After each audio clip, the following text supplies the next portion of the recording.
Halo guys, Assalamualaikum warahmatullahi wabarakatuh.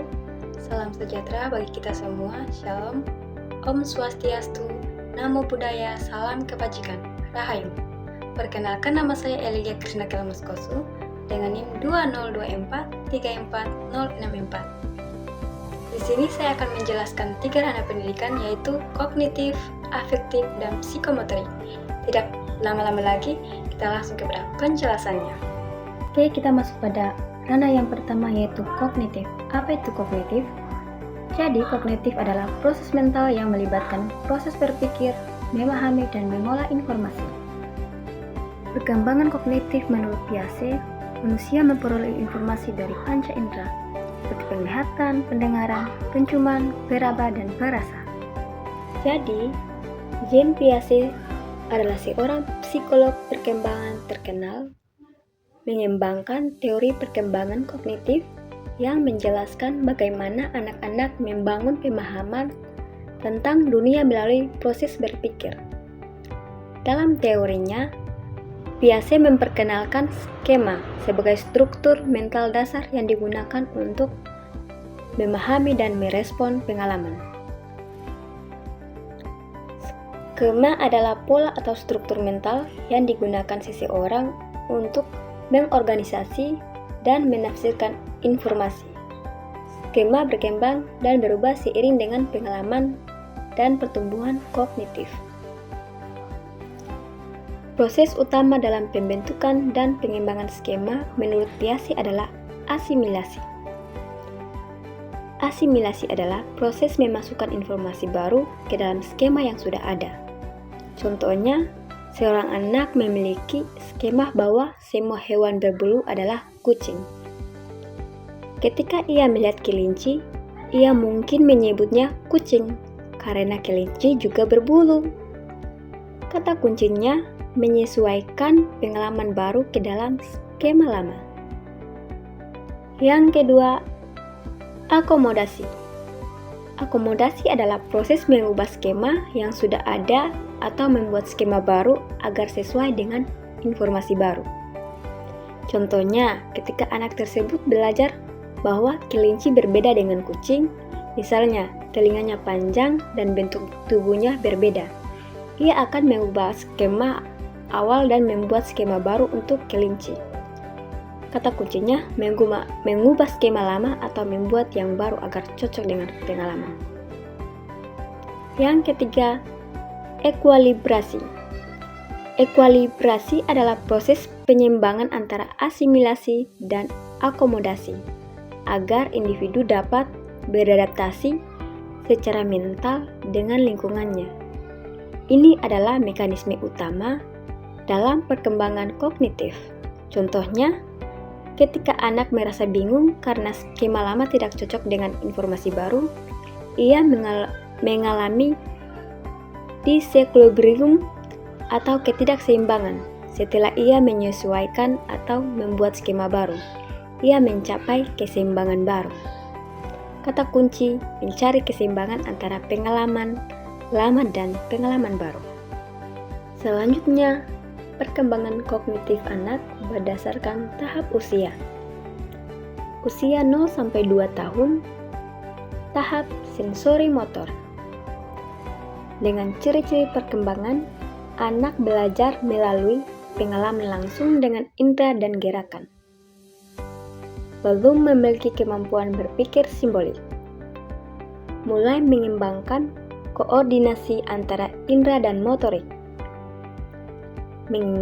Mengembangkan objek permense, menyadari bahwa objek tetap ada meski tidak terlihat. Aktivitas seperti ini menggenggam, menggigit, meraih, dan mengeksplorasi lingkungan penting.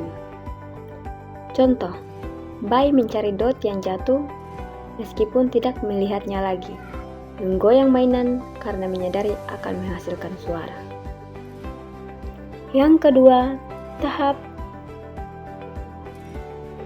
praoperasional, usia 2-7 tahun. Dengan ciri-ciri perkembangan, anak mulai menggunakan bahasa dan simbol untuk mempresentasikan objek.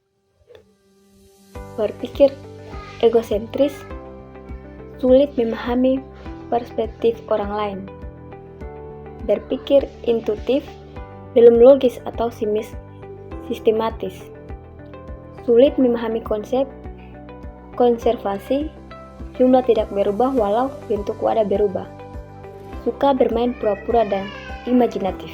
Contohnya, anak menyebut semua hewan berkaki 4 sebagai kucing. Anak percaya jumlah air berubah saat dipindahkan ke gelas dengan bentuk berbeda.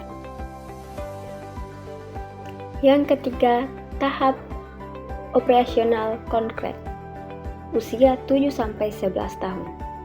Ciri-ciri perkembangan mulai berpikir logis tapi hanya untuk hal-hal konkret atau nyata. Contohnya, anak memahami bahwa jumlah kelereng tetap sama meskipun disusun berbeda. Dapat mengelompokkan benda berdasarkan warna, ukuran, atau bentuk.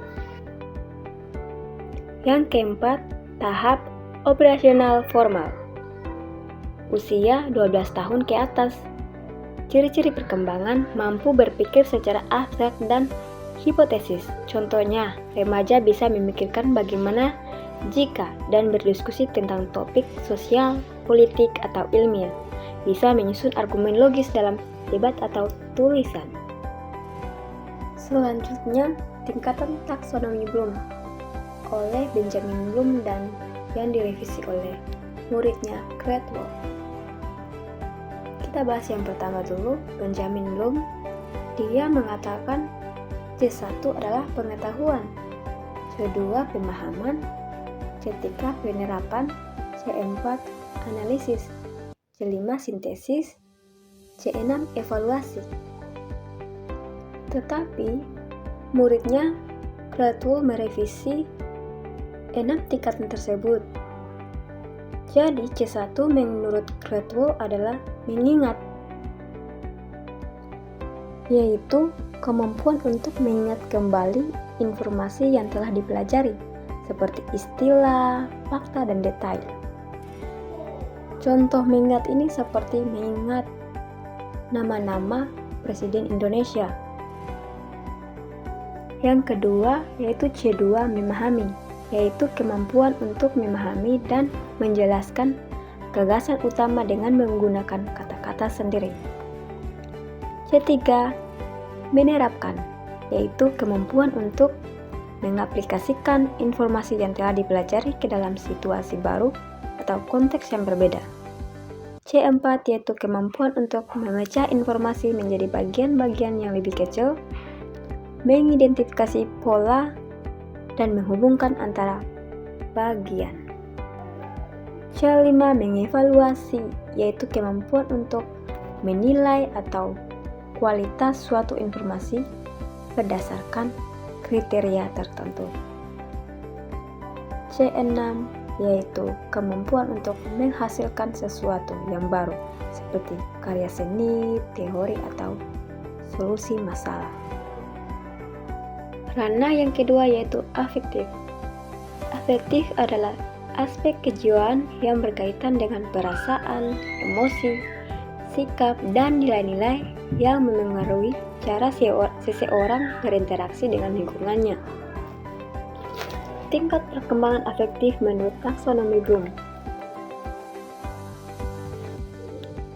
Benjamin Bloom dan rekan-rekannya mengklasifikasikan perkembangan afektif ke dalam 5 tingkat, dari yang paling dasar hingga yang paling kompleks, dan direvisi oleh Cradwell. Yang pertama yaitu A1, menerima. Kesediaan untuk menerima atau memperhatikan suatu stimulus. Contoh, mendengarkan guru saat mengajar, memperhatikan arahan dengan sopan. Tingkat ini merupakan tingkat dasar dalam ranah afektif, di mana peserta didik mulai memperhatikan, mendengarkan, atau menyadari suatu fenomena atau informasi. Contohnya, siswa menunjukkan niat untuk mendengarkan penjelasan guru tentang organisme akuatik. Selanjutnya, A2, merespon. aktif merespon atau terlibat dalam suatu kegiatan. Contohnya, menjawab pertanyaan, berpartisipasi dalam diskusi kelas. Pada tahap ini, peserta didik mulai memberikan respon aktif terhadap suatu fenomena atau informasi yang diterima, respon yang bisa berupa partisipasi dalam diskusi, bertanya, atau melakukan suatu tindakan.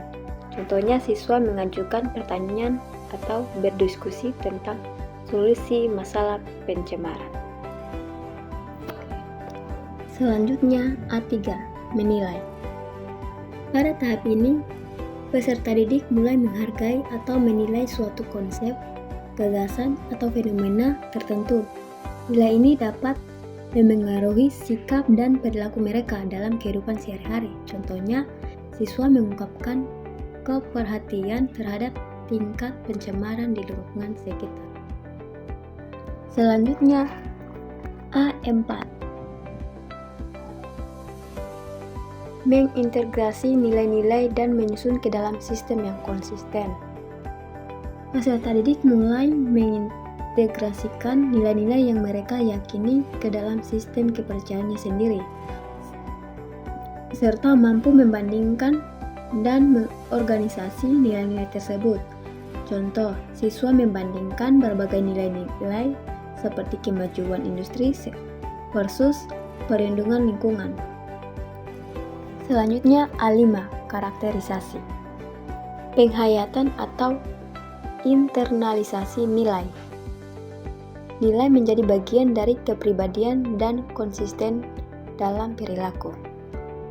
Pada tahap tertinggi ini, peserta didik telah menginternalisasi nilai-nilai tertentu sehingga menjadi bagian dari kepribadiannya dan secara konsisten diterapkan dalam kehidupan sehari-hari. Contoh, siswa menjadikan gaya hidup ramah lingkungan sebagai bagian dari prinsip hidupnya, seperti mengurangi penggunaan plastik dan aktif dalam kegiatan konservasi alam. Ranah yang ketiga yaitu psikomotorik. Psikomotorik adalah proses perkembangan kemampuan fisik dan motorik seseorang yang terkait dengan kemampuan untuk menggerakkan tubuh dan melakukan aktivitas fisik. Ada 5 tingkatan pada ranah psikomotorik. Yang pertama P1, yang kedua P2, yang ketiga P3, keempat P4, dan yang kelima P5. Pada gambar tersebut, ada seorang anak yang meniru gerakan yang dipergerakan oleh gurunya. Jadi pada P1 yaitu meniru, P2 melakukan dengan bantuan. Pada P2 ini, biasanya anak-anak suka menciplak atau menggambar bentuk dengan bantuan penggaris ketika melakukan tanpa bantuan. Pada P3, melakukan gerakan push up secara mandiri dan benar. P4 melakukan dengan benar dan terampil. Membuat prakarya dengan hasil rapi dan presisi. P5 melakukan dengan inovatif, mengembangkan gerakan senam kreasi sendiri. Demikian penjelasan singkat tentang 3 ranah pendidikan yaitu kognitif, afektif, dan psikomotorik. Sekian dan terima kasih. Bye!